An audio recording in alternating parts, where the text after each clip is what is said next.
what I wanted to ask you. You remember Buckshot in a group called the Clik, right? Do you remember that time when they was beefing with Mystikal and his people when they was called the Clik? And Helter Skelter, OGC, and Black Moon and them all supposed to have went to New Orleans to try to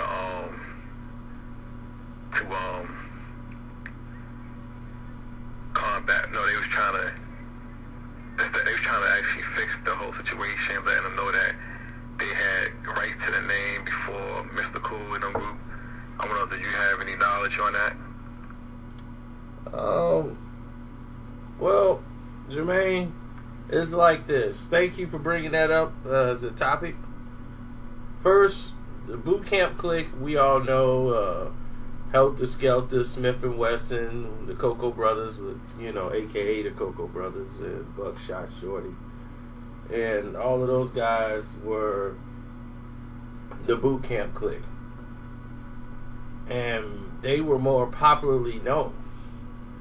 But at the same time, there was another boot camp Clik that was kicking off in New Orleans. They called themselves that. And that was the New Orleans boot camp Clik, and that a lot of people don't remember them because they didn't blow up. The only person that blew up out of the group was Mystikal. Mystikal came around in the 90s, but they made a music video for that called Out That Boot Camp Clik. Now, Big Boy Records, that was Big Boy. His name was, they called him Big Boy. And him and Precise, they really worked together. He was like the producer on it, and the beat is sick for that song when it came out. This is before he linked up with Mystikal linked up with Master P and all that. Mystikal, this was the group he was with the majority of the time. But just like Buckshot and the rest of those guys, Helter Skelter and the rest of them, that was just their Clik name. They didn't have it incorporated yet. And when they went to New Orleans, they knew just like when we found out. They saw the video, and it was like, oh, Boot Camp Clik got a new rapper called Mystikal. And the video was like on BET. They like, what?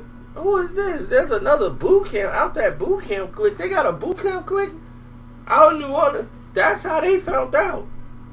Straight like that. So when they was in New Orleans, that's when they got to talking. It wasn't like, hey, y'all got to shut it down. Because the thing was, it dissipated so fast. Because what happened is Master P got a $30 million deal and all this other stuff. And Cash Money and all these other guys. And people just started going the other ways. And to the major markets, like Mystikal going with Master P changed a lot.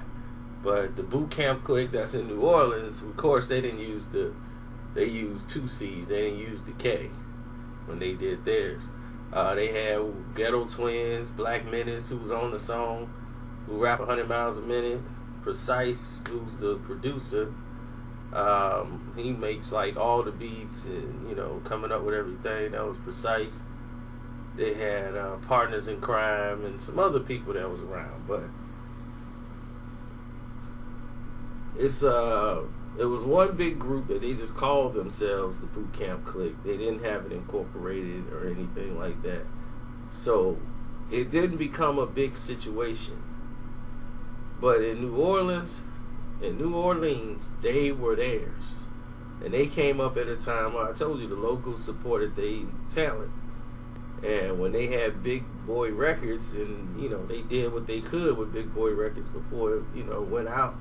But that's where, like, Fiend started, and a lot of these other rappers started before they ended up going to Master P and No Limit.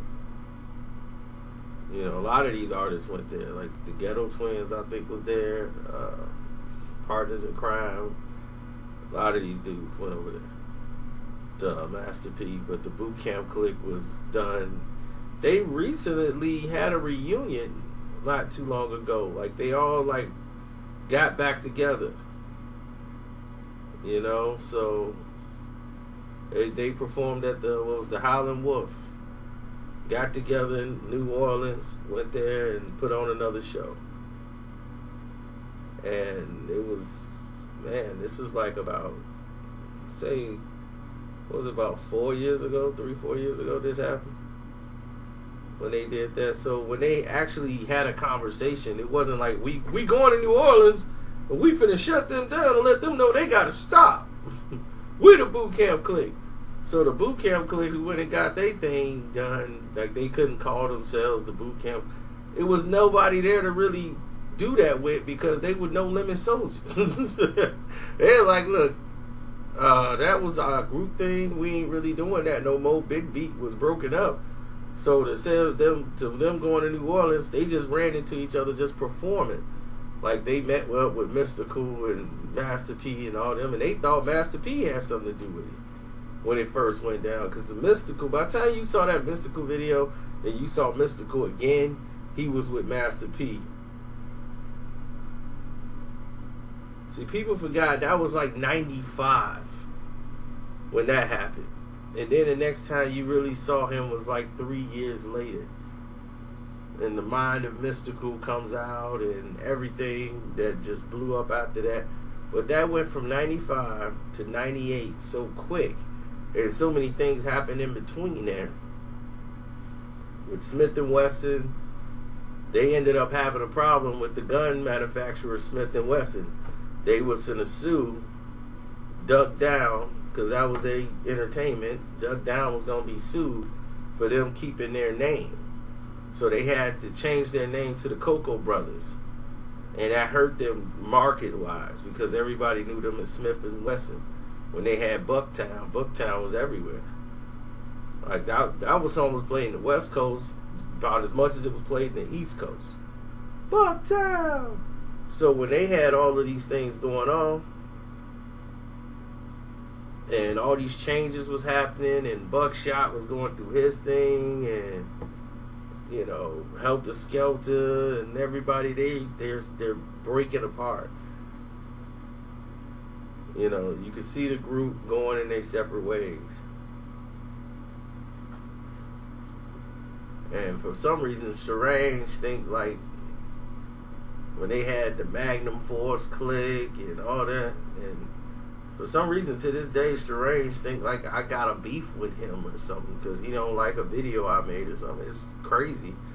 I never had a beef with Strange. Me and him just have different agreements on the accounts of what happened with the Junior Mafia situation.